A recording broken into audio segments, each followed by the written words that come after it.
Hello, I'm Dr. Angie McCartney. And I'm Ruth McCartney. Welcome to TeaFlix, where each episode's intimate conversation features a fascinating guest across the spectrum of Beatles world, pop culture, Grammy winners, the music industry, chefs, producers, music stars, actors, and more. So bottoms up and join us as they spill the tea on TeaFlix. And we are live. Oh, jolly good. Hello, folks. Happy Tuesday. Happy Tuesday, Once indeed. again. Yes. Absolutely. Yeah. So spring has sprung. You can see by the wardrobe. The sun has risen. I wonder where the boidies is. Some say the wing is on the bird, but that's no. Some say the boyd is on the wing. On the wing, but that's absurd. The wing is on the boyd. That's okay, right. Fine. No. Okay. Crazy. Yeah. Don't give up your day job, Angie. No. All right. She's the writer in the family. God help us all. So today we are absolutely honored by the presence of our guest, who you will see scrolling across the bottom, who is... Not scrolling across my bottom. No, indeed. Not yet, anyway. He is absolutely a genius, polymath, from code to music to everything. He is the early adopter, George Massenburg, and the crowd goes wild. Hello, George. Come on down. Hi. How are you? George. Very pleased to be here. Thank you. I'm fine, and I hope you are too. Oh, yes, we're great. Thank you. Delighted to have you. And it's delightful to be here. I'm looking forward to a vigorous conversation. Oh, jolly good. So where are you beamed in from with your anonymous background? Where are you coming to us from today? Well, let me back up a second, because I really have not been well served by being thought of as a genius, because I'm not. And I've met geniuses, and I know what to hope for.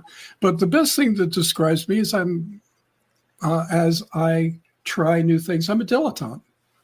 Just trying to pretend to be interested, and eventually maybe picking up something here or there. But no genius here. Well, let's see.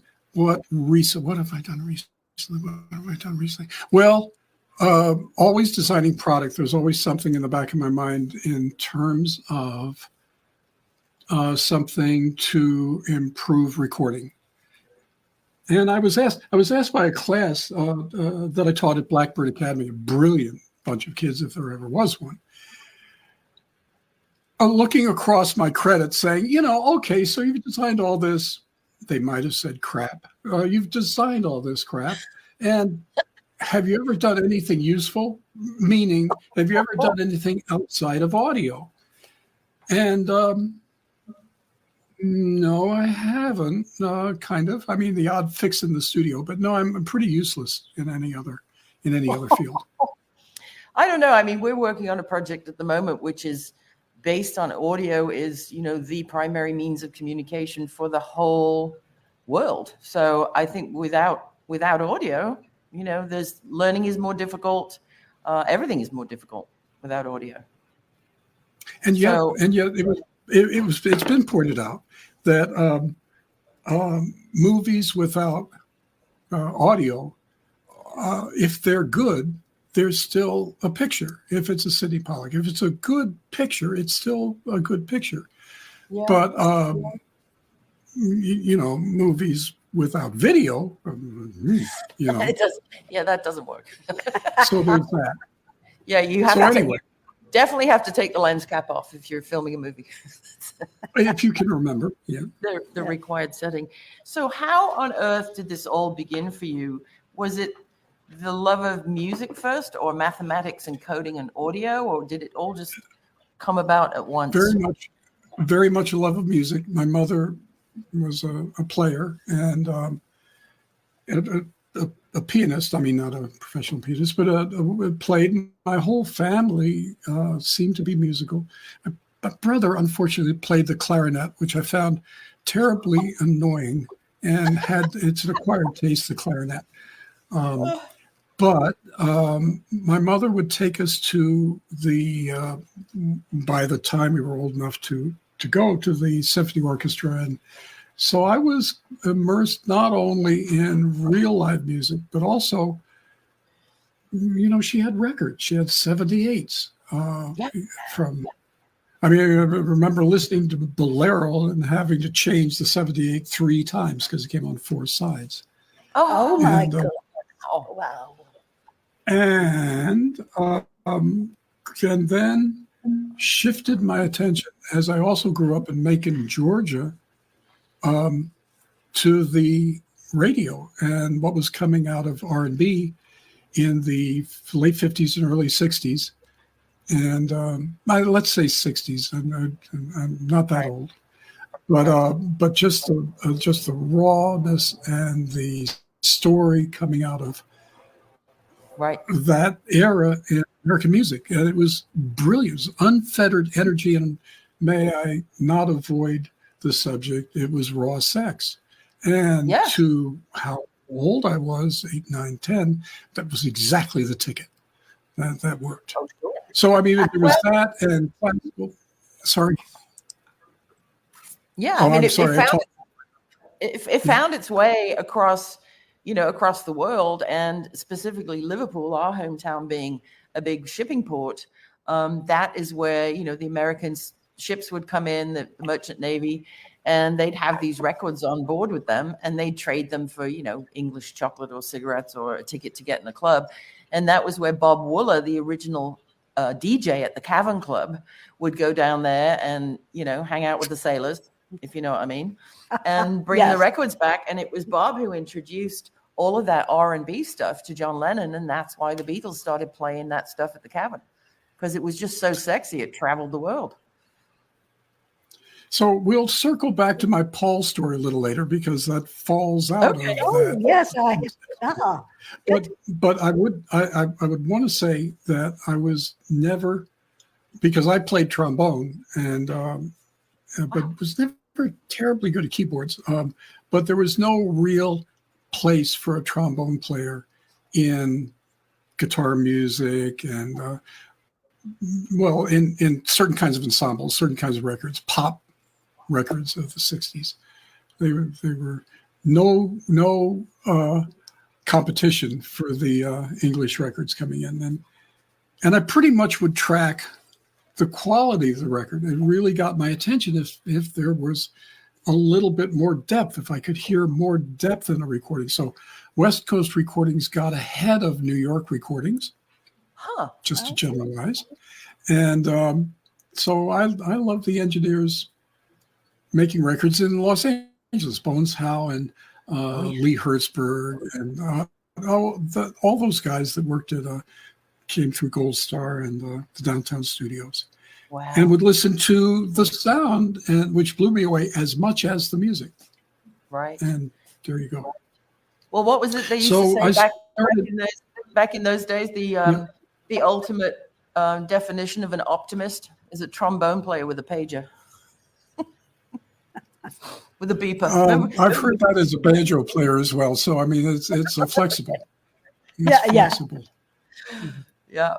But we I can't tell jokes, can we? We've got to be very careful not to tell jokes. So you'll stop me and hit the red button. Yeah. We don't have cancel culture viewers. We've got reasonable people who believe in music and love and common sense. So. Wow, that's rare. Yeah. Yeah, that's weird. Yeah.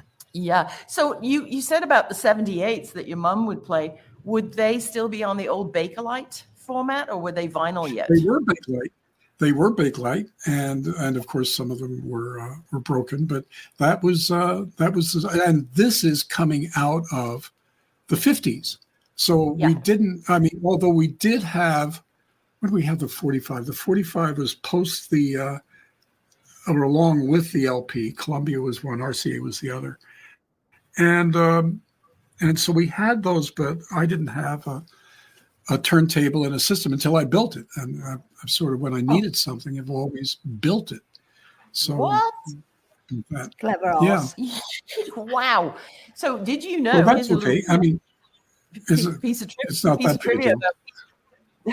trivia about Bakelite. They used to put a 5% breakage in the recording contract between the record company and the artist, because as they would deliver Bakelite, it would crack. And so the record company would only pay on 95% of the records pressed or baked. That's where that came from. I didn't know that. Yep, and Yeah. it's still didn't to know this that. day in a digital contract. If you have a regular big record label contract, look for that. They will still try to bake that into the discount. They only pay on 95% because that 5% breakage is still in there for MP3s. Okay, so have you interviewed Peter Asher yet? Not yet. No, he's traveling all over the place. I know Peter from many So moons ago, but we haven't. Here's something brilliant that Peter did. Peter is as good a manager as he is a producer, as he is a musician, as he is a wit and a raconteur, whatever you could say. He's oh, that's another line. What Peter Asher did when Lyndon renegotiated her contract is he looked at manufacturing costs. As you know, record company gets to recoup manufacturing costs, and merging with the middle 80s, Peter foresaw this new technology. The CD kind of appeared in 1980, 1981 for insiders.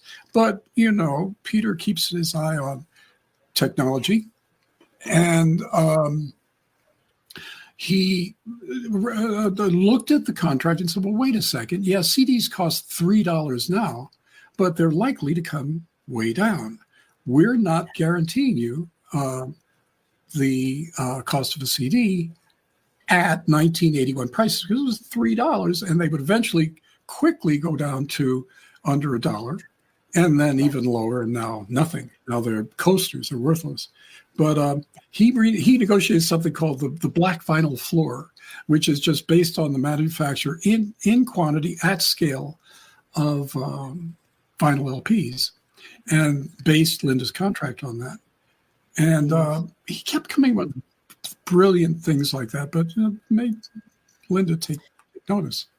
And the idea that technology is continually changing and that the powers that be are always going to try to take advantage of it, whatever benefits them and disadvantages us. I'm sure. Does it make you as sad as it makes me that this younger generation think that MP3 quality is, you know, the standard? What they're listening to on cheap plastic headphones is as good as it gets. Well, we have a way of addressing that, because as educators, we have to, in some way, try to break through that. So if we can find, that's very funny. Elizabeth, Peter. If we can find one student in the room that when we demonstrate not only MP3 versus CDs, but high resolution versus CDs and very high resolution. May I get geeky for a second and say yes, 320, 24 or MQA, who are associates in Cambridge, sorted out, and Bob Stewart's trying to restructure MQA, because here's something that sounds to me and to some of us, not all of us, but some of us, as close as we can get to analog in a digital context on a digital pipe. It's called MQA. And boy, it has a very narrow audience, but I love it.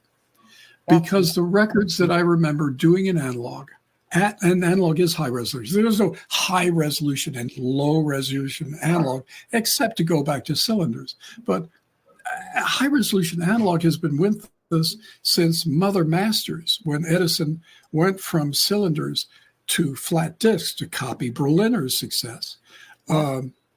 He developed a mastering process, a mechanical mastering process that is stunning.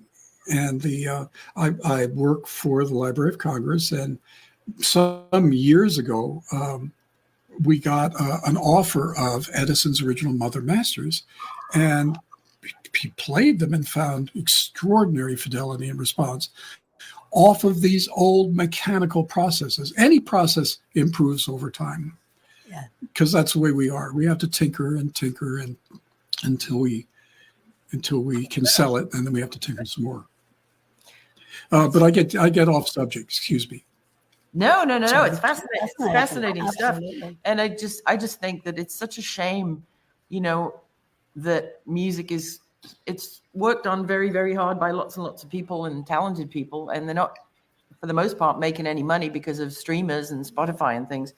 But, you know, the massive audience that's consuming the music is, to me, consuming it and not necessarily enjoying it, as we would sit in an old Chesterfield armchair with a pair of nice wooden speakers and play a vinyl record, you know. It's like and a good play the whole record, whole record and turn it over and play the other side. And the reason that we're so distressed is that we don't have a choice. There used to be a choice between a vinyl record, because we saw record players, and CDs, which sounded horrible. And we had a choice, and the choice was often, but not invariably, often the vinyl record. So we don't have the high resolution stream. If we don't have the high resolution stream, the only thing that we can sell to stakeholders, record companies or what have you, is putting on the shelf a high resolution version of the music. Think of a stereo mix done at some high digital standard, or on analog. A lot of people print to tape, so that in the future we can redistribute it as a high resolution stream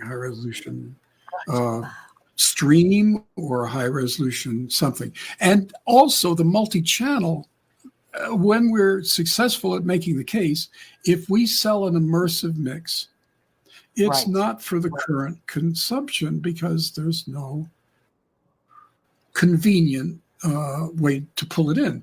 But for the future, something to go on the shelf, because the on-the-shelf high-res product has shown itself time and time again to be valuable. Right. Well, and product is pulled off the shelf. Yeah. Yeah. So now you just won. I'm going to do some Grammy dropping here. You just won your 6th Grammy in 2024, earlier this year, a couple of months ago, for exactly what you're talking about, the immersive audio mix. Can you tell people on a sort of, not a too geeky level, but what is immersive audio? How would you describe it to the regular consumer? Well, the first thing that comes to mind is what's long been my experience is, as soon as you get a Grammy, you stop getting calls for work. Because they assume that your price has gone up. And I want to tell everybody that I have rock bottom prices available right now. Operators are waiting. Operators are standing by.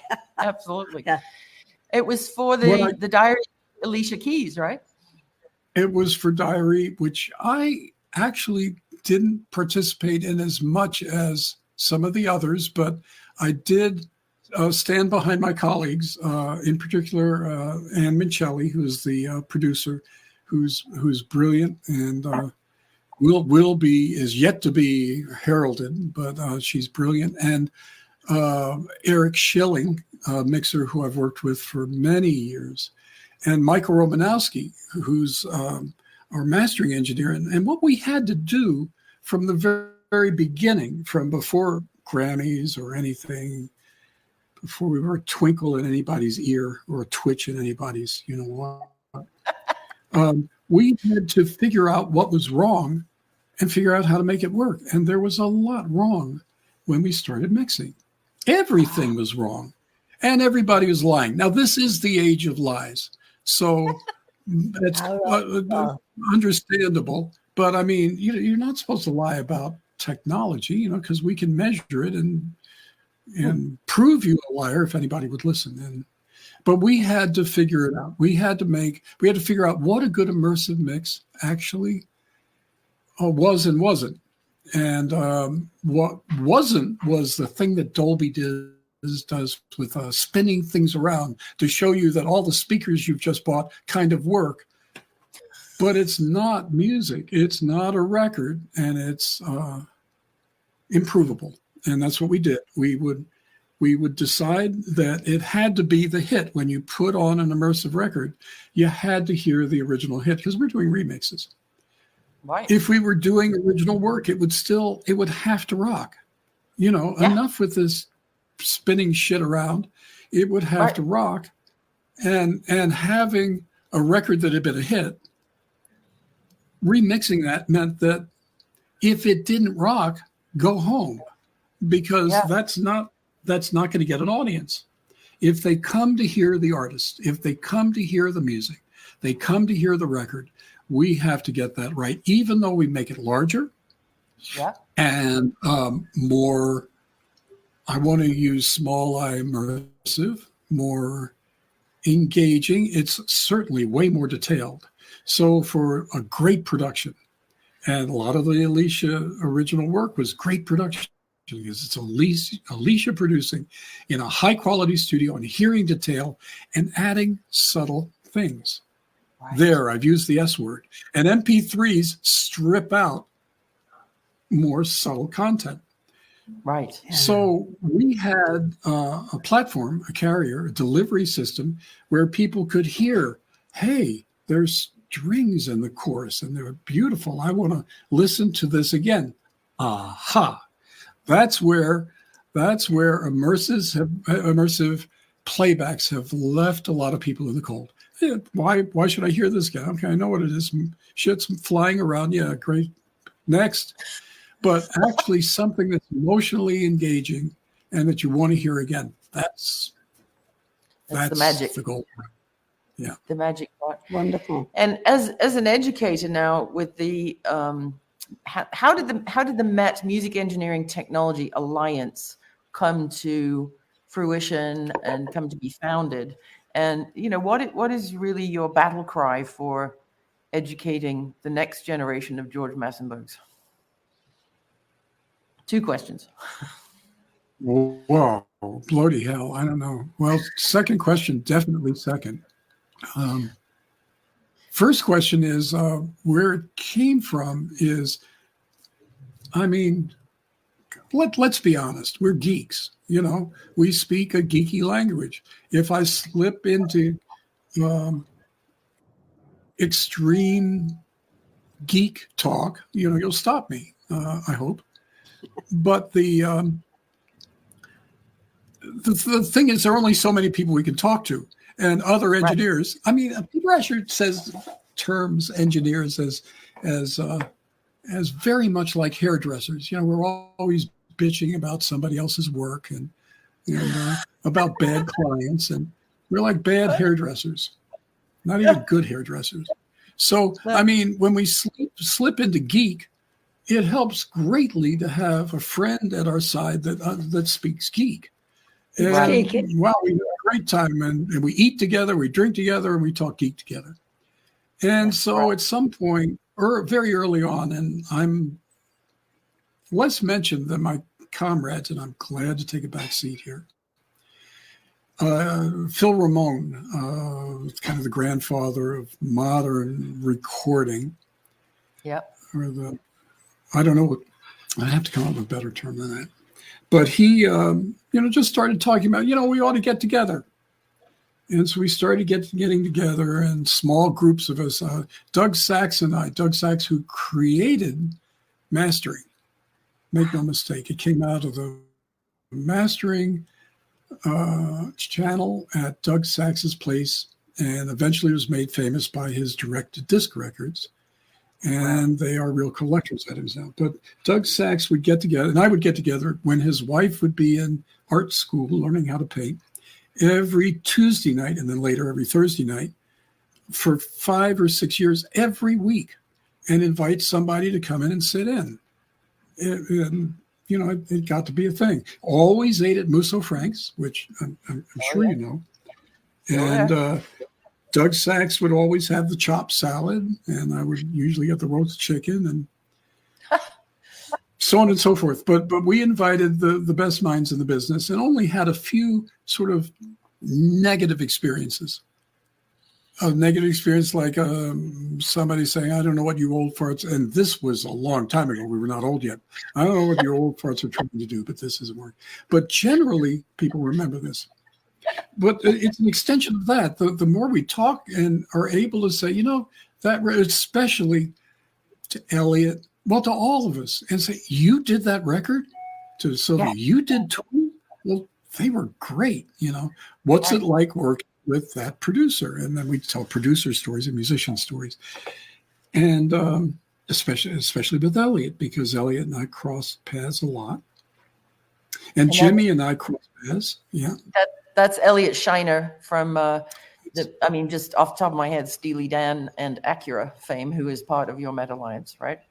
And I think of him as the original Van Morrison recording engineer, Right. Because those records were very well done early on when other records weren't as well done.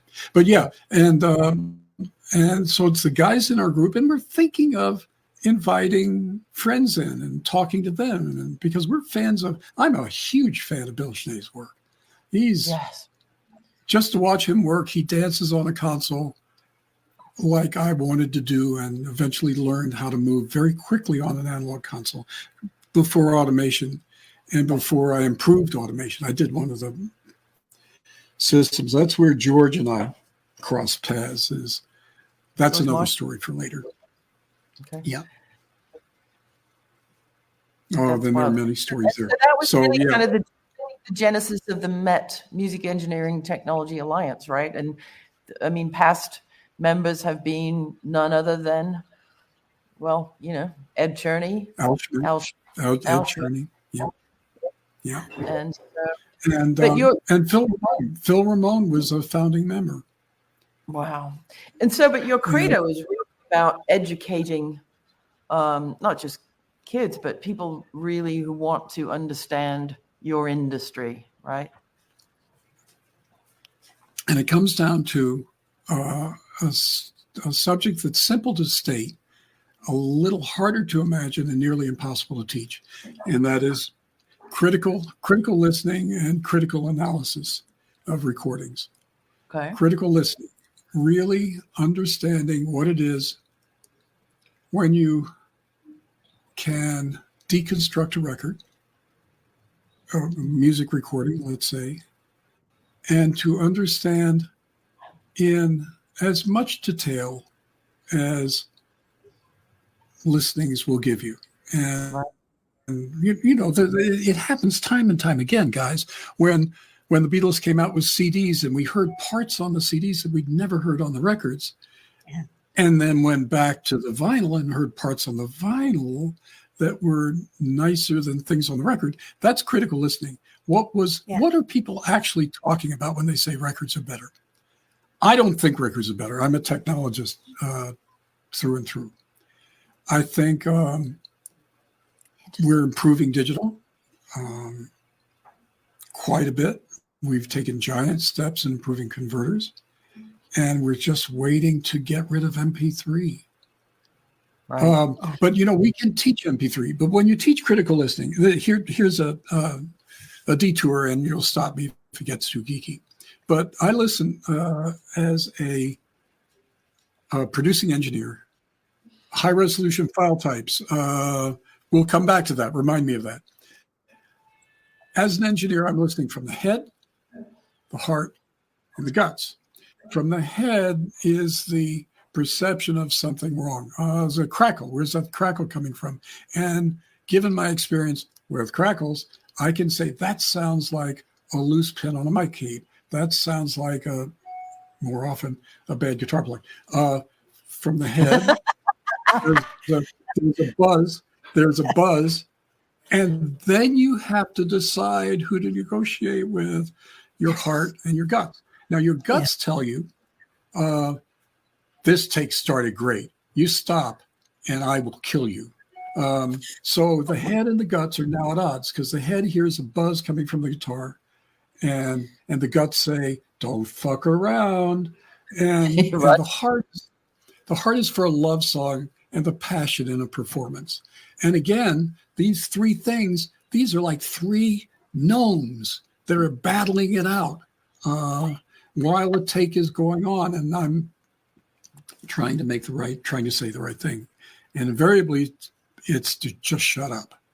But if something is improvable, that's where a record producer is best served by learning how to do critical listening and not just, hey man, that's rocking. But no, yeah, standing back and being objective where you can be. Something that's beautiful to your heart is a little harder But if you can relax, if you can really relax, you can peer into the right brain and deeper into the right brain. So Wow. there's some advice is everybody should just fucking relax. Exactly right. Well, and these are the kind of things that I'm guessing that you're in session live in 2 days immersive weekend in a studio with you guys bring to the table, right? That's what we try to do is what's important, and how you can, as a professional, best help a musician, artist, singer, whatever, achieve what's in their mind's ear of where they're trying to go with this song or production or whatever, and really just trying to make this process transparent, make this recording process easy for the artist. And so you won't find us, and I think we're all the same in this respect. We don't confront artists with, you're fucking singing out of tune. What are you going to do about that? Because this is painful. Right. Yeah. That's not what we do. Generally, there are things. Yep. You guys Sorry, kind of. I was going to say. I'm going to very quickly do this, and then you shut me up. I hope we can help a singer's pitch along with changing the headphones, giving them something better to listen for, change the way we might level correct audio going into a singer's headphones to help their pitch. So we're less likely to say that sucks than here's what I hear. What do you hear? So it's teaching. Yeah. On that level. Well, it's that the S word again. You have to be subtle. I mean, you want to be, you're the bosun in the rowing boat. You're yelling, pull. You're the leader of the pack. You're at the board, but you also have to be a fly on the wall, and you have to be the doctor with the bedside manner, right? And you have to listen to everything. So in between takes, you'll walk out in the studio and just kind of take it easy. Maybe sing, take it easy, and you hear somebody say, can you hear enough? Can you hear enough of the electric piano on the phones? I don't know. And they won't come forward with it unless you turn around and say, wait a second, did I overhear you to say? And listening at that level where you're listening, in general, you're listening to the grass grow. You're listening to the subtlest voices in the room, the voices that are most often marginalized in the room. Not the leader of the band. I don't want to go too far into that, but wow. Sorry, Can I, before we go any further, can I ask you to tell us your Paul and George Martin story? Here it is. Go on. Here it is. It's very short because I had met George Martin years earlier before this thing happened, and it had to do with. You remember the old Air Studios in Oxford Circus, the original studio in Oxford Circus, and George had bought a new automation system for his Neve console in the second room, the mix room, and it didn't work. It was Neve, and of course Neve was still riding high on the successes of their consoles. They were trying to build an automation system, and tripping over their feet and shooting themselves in the foot every time they tried to do an automation system. But they did deliver something that was imaginative and almost workable called NECAM 1, and didn't work very well. So they had NECAM 2, and it still didn't work very well. So then George bought a console. They said, well, we'll give you an automation system. We think we've got it. And it was really trash. I mean, very bad. But by that time, I had invented third generation automation and had put it in a lot of studios, and it was very expensive. And we had phone calls in the middle of the night because we were selling it all over the world and didn't sleep for 3 years. But we got an automation system to define the future of hard disk automation. That's third generation hard disk. And the operator interface? How should we very simply turn functions on and off? So everybody's copied that. The other thing is when you grab a fader on a board, you grab a fader and a light lights up saying, well, you touched me. Well, that original touch control, I had to invent from scratch. For every invention out there, I have 20, 30, 40, 50, 100 that go in the trash. For somebody stealing it, they just steal it. And so any number of these little things, the touch sense, and the way I built it was cheap and reliable, much more reliable than Neve. Little things like that, the idea of how we drove the fader up and down. It was just imagination. I'm way off subject. George bought one of my systems. And so I went over and had a grand time, went to his club, White's, and had a grand time just talking to him. Got to be friends. And later on, we would go to Montserrat with Earth, Wind & Fire, record in Montserrat. But in between, don't throw that away. We would just go with Earth, Wind & Fire that you worked on. Well, wait a second, because this is a better story, because it's a story of failure, and failure is my favorite subject. So George and Paul had this idea to re-record Beatles tunes, and it was the Bee Gees and Peter Frampton and it was the whole RSO time. Robert Stigwood, right, was probably part of that. It was RSO. It was Stigwood's idea. It was between Stigwood and George Martin getting together and saying, why don't we recreate the Beatles tunes with these artists? So he came to us, Earth, Wind & Fire, and he had selected all the tunes to go to various groups of producers. And everybody did faithful renditions of the Beatles tunes up to that point. And I forget what the record was called, but it sold 1 million somehow, but returned platinum. It was so bad.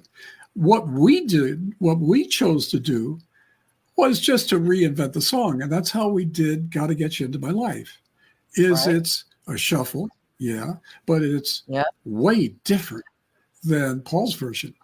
So, we did it. I did the session in Boulder, Colorado. Earth, Wind & Fire came and I had everything ready for you, cut the tune, and they went away. And I finished it. It was in the movie, whatever that movie was called. It was just a horrible movie. And not worth resurrecting ever on late night TV. And I finished it and took it to Cherokee, where George, and this is 77 or something, where George and Jeff were slaving away trying to make something of this thing and played it to them, put it on and played it to them. And George said, you better, won't you please play that again? I played it a second time. I said, I'll just need to hear that one more time. And it went on several more times. And he was in that moment confronted with the fact that he had made the wrong record. And he's a pro. He didn't show it, but ours was a huge hit, and theirs was huge a flop. It returned platinum. They shipped back more records than they had sold. I don't know how they worked that. Figured it out. Anyway, I met George and we got to be friends. And then later we would do Earth, Wind & Fire in Montserrat, and he came down for when we got there, and we had a grand time. And he let me use his little Honda runabout ski boat. And Jeff Martin and I would go out on the lee side of the island of Montserrat and ski in the mornings. Wow. It was just great. And great native food. Couldn't say enough nice things. Jeff was an absolute sweetheart. We were talking about him with Frank. And just when you think about when Jeff started his job at Abbey Road EMI Studios, the engineers had to wear little white coats, uniforms with little buttons. They did. And the technicians wore blue smocks. But at any rate, just to not leave you hanging, that the upshot of that is when we later talked about it, George said, I took the tapes back and Paul wanted to hear them. And Paul sat in Air Oxford Street for a whole day and listened to Maurice White's vocal over and over and over and over again until he could copy it. Wow. And if you see Paul live now. and he's a master of finding a story and phrasing it. He's one of few masters left. Jimmy Webb being another one, and Paul Simon being another one. And I don't know who else. Yeah. But at any rate, that's my Paul story. That's absolutely wild. And so these kind of stories, when you just throw away names like Earth, Wind, and Fire, and I'm like, oh wait, I'll pick that up for you. But you drop these names because they're your work colleagues, they're your compatriots, you're part of a team. I think for anybody who's watching who hasn't been in a recording studio environment, that's your day job, and that's how you pay your mortgage and your medical insurance and your kids' school.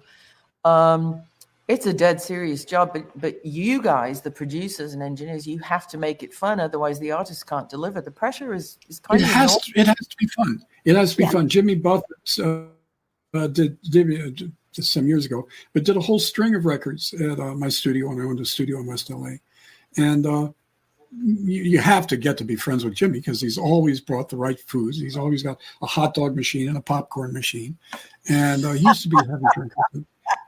And Jimmy at some point said to his producer and to his band, who he was very loyal to, guys, listen, we've got to do this. I don't know, Brendan McKinley, maybe you do. Hi, Brendan. Guys, we've got to do this differently. From now on, we're going to have fun like we do on the road. We're going to have fun in the studio. And let me put a topper on it. If I am not having fun, I'm leaving. And you can finish the record and put it out under somebody else's name. But I'm leaving if it's not fun. And so everybody had to take responsibility for having fun, keeping the eye on fun. That's absolutely wild. So these are the kind of stories that you seven of you tell on your storytellers shows, correct? You've just done one in Ridgefield, Connecticut, and I was lucky enough to see the video. But tell us a little bit about how storytellers came about, and what you're doing with that. A local friend of Elliot Shiner's suggested, Elliot was telling stories because we always tell stories when we're not being actively monitored. Said, you really ought to, think about telling. I bet your friends have stories too. Think about telling your stories to an audience. I bet this would be appealing. And that was Jared at Ridgefield Playhouse. And Elliot mentioned the idea to me and to the others. And anybody will tell you I loved it right away and said, I want to do it, but I want to produce it. Chuck was a little harder to bring along. Frank was sitting on the fence, but Elliot and I had to talk the rest of the guys into the fact that we could pull this off. We're that arrogant and that stupid that and funny. We could pull this off, and that we could balance the budget. We could make money doing it. So Elliot and I started piecing it together, and as people started complaining about not having this or that, it was already on our things to do. The script is a big thing. You do a live show, it's got to be scripted. So the stories really needed to be told, and Elliot and I would get on the phone, and later Chuck and Jimmy and Elliot and I would get on a Zoom with the team and say, tell us some stories. So I've got a spreadsheet with all these stories from Sylvia and from Chuck and from Jimmy and from Frank. And I put my stories in there, and each of us had a bunch of stories. Nico, a bunch of stories, and looked at them and started thinking about how these stories could segue. Think about dancing, segue into Chuck Ainley talking about dancing, but also mixing them up so we're not only going for the yucks, we're going for a balance. So Frank was very important to that. Right. because he told a story that was as real and as visceral. It gave me the chills, and it breaks up the flow of just funny. So we had to put the show together in script form without knowing that it would ever work. Yeah. But the key was, it was so much fun just getting together and telling each other stories that we just had to keep doing it. Right. And then I had to sell everybody on doing a high quality video. And I got an amazing price on it, and I still had to fight for it.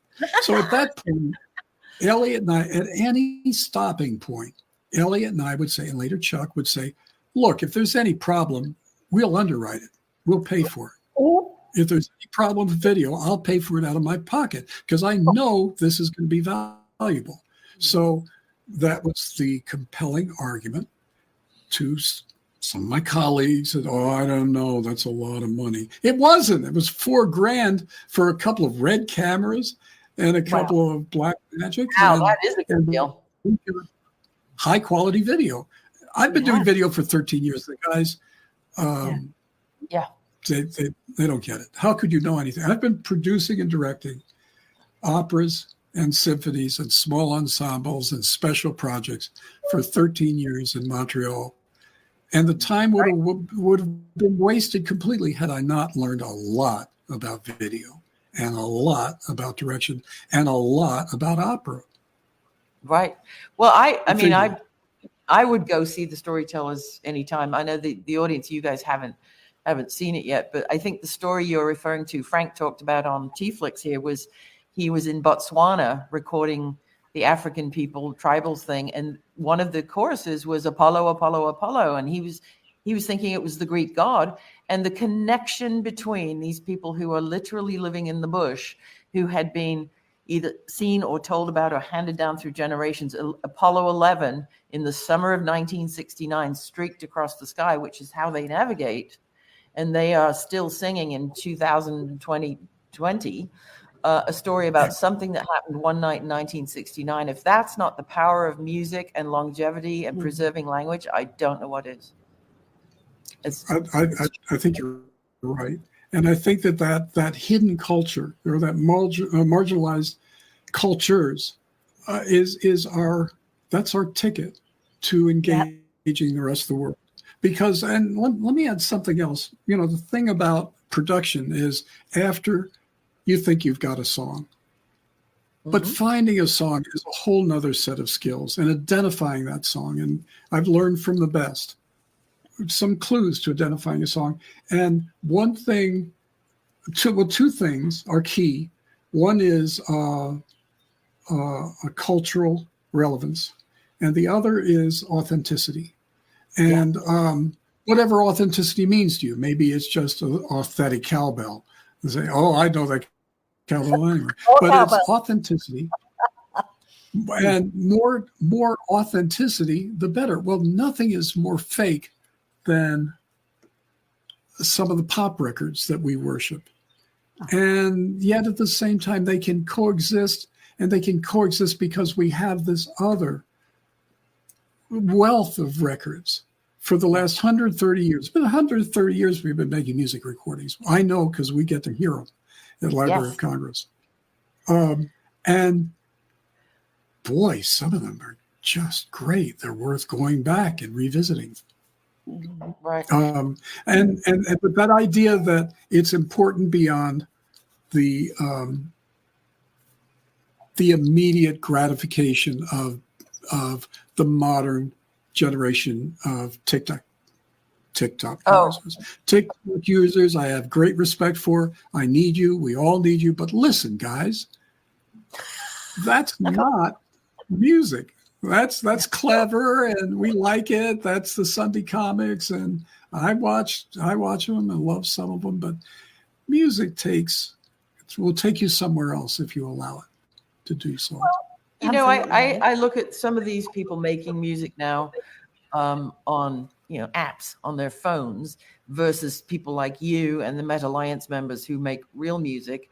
To me, it's the difference between microwaving a frozen pasta or going to Cordon Bleu and learning to be a master chef. it's all edible, but really. So I teach at the graduate level. So I teach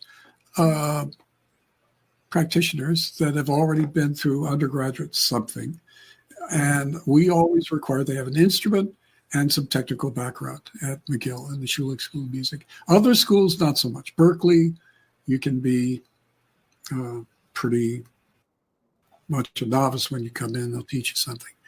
But at McGill, we had to take these guys and try to teach them how to pay attention. And boy, it got rougher and rougher up until 3 years ago when I contemplated leaving. It's almost impenetrable. And you have to really set some boundaries to this thing that you need out of teaching. Yes, they're paying a big tuition, but here's what I need. And to try to find that path. Because you're going to find one or two in this group of 20 that's already there. They know what it is. They can listen. You put them in front of a console. They say, they're would remind one of Picasso in the Raw. Here's a mix. What do you want? Say, okay, well, that's okay. But what if it were at a church? Oh, you mean there. What do you want? It reminds me of Picasso changing the nun to the squirrel with 2 deft strokes. Uh-huh. And that idea of really paying attention is teachable if you can get people to picture sound. Get them to get kids to picture sound. Close your eyes and picture the sound. Where is that instrument in relation to other instruments? Close your eyes. Barry Gordy at Motown used to walk into a control room if he saw people staring at the meters and mixing. He'd go over the meters and tape over them. You're not allowed to work here unless you don't look at the meters. That's wow. Wow. Well, sure. It's vibrant. It's real. It's 3D. It's 4D. It's 5D. Right. It's every sensory. It's as many D as you will allow it in your brain, and being uptight about pitch and I got to get home to my wife and the rent's due. All of that stuff takes away from immersing yourself in the musical experience. Right. Mark Lindsay, who was asking, our friend from Houston, who was asking the question before about what are the current high-res file types. He's saying he listened to music through a DAC streaming from Tidal using a tube amp and found things that he'd never heard before when listening to same music for years. Well, I would recommend if you can get a hold of an MQA, which stands for Master Quality Assured, an MQA decoder, D-to-A converter, and sign on to Tidal. There's some MQA encoded assets on Tidal, Tidal, that you could listen to today if you can find an MQA, a D-to-A in an MQA decoder. So that's our high-res stream of choice. Because Bob Stewart and his partner, Bob and Peter, developed this technology to, the right word is not compress, but recharacterize a very high-resolution stream. Think of an analog source, and you've ingested it to A to D at a very high rate. I can turn that off. I got to turn that off. Hang on. Be right back. Okay. What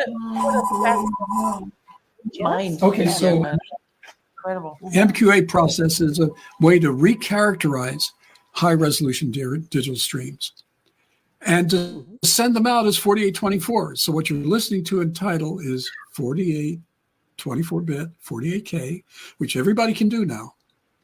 And to hear original, very close to, you can afford it. The decoder is, I'll look it up while we talk. You can afford it. The question is, where can you find it? To recharacterize this music, and you sit back and listen to this stuff, and you're saying, I don't want it to stop. Not rip these headphones off. That sounds like, well, the expression that I used to use, That sounds like moose cock. It's just the worst thing you could possibly imagine. And you generally, why would you want to keep listening? But when you're listening to analog and high resolution stuff, you're listening from another point of perspective. Yeah, amazing. Well, we will have to have you back for a geek special show, and I'll have to do a lot more research on the banality of my questions. But this is, I'm getting so many comments. No, actually, and I'm sorry that I'm only running on. And, and I just fascinating stuff. But I wouldn't mind at all an all geek show. We could do an all geek program where every phrase has to have some impenetrable language in it. The all geek, the show, by geeks, for geeks. All right. Well, let's start the Met Alliance version of TeaFlix. You guys could do one of these every month. I can help you get that set up. That's super easy. So as you guys, it's been so nice talking to you. I hope you have a brilliant Easter. We're looking forward to the weekend and the very best year. Let's look forward to doing it again. Absolutely. But before we go, everybody head over to metalliance.com and see what they're doing in session. And there'll be new storytellers announcements coming soon. There is also a fabulous book for those drummers amongst you that is an absolute must-have. This is called Recording and Mixing Drums, Contrasting Techniques from 7 Lifetimes of Recording Experience. That is also available on the metalliance.com. And as George probably doesn't know, but as our regular viewers know, that we have for our very special guests, we always write a limerick. And trying to find things to rhyme with George and or Massenburg were a little bit difficult. However, we pulled it all together, and here we go. Yeah, Paul Moody is our big limerick fan. He always waits to the end for the limerick. Okay. So, 1, 2, 3. Today we've learned much from our George. Our musical tastes he did forge. From parametric EQ and 6 Grammys accrued, he produced, well, let's face it, a fuck ton of records. Doesn't rhyme, doesn't matter. Thank you, George. No, I've never heard accrued being rhymed. So well done. Oh, there's plenty more where that came from. It was so great to have you. Yeah. And let's put our heads together and do an all geek show. Why not? Brilliant. And thank you, Paul. Well done. Absolutely. Cheers, guys. Have a great Easter. Bye-bye. God bless. You Bye-bye. too. Bye-bye. See you soon. Cheers.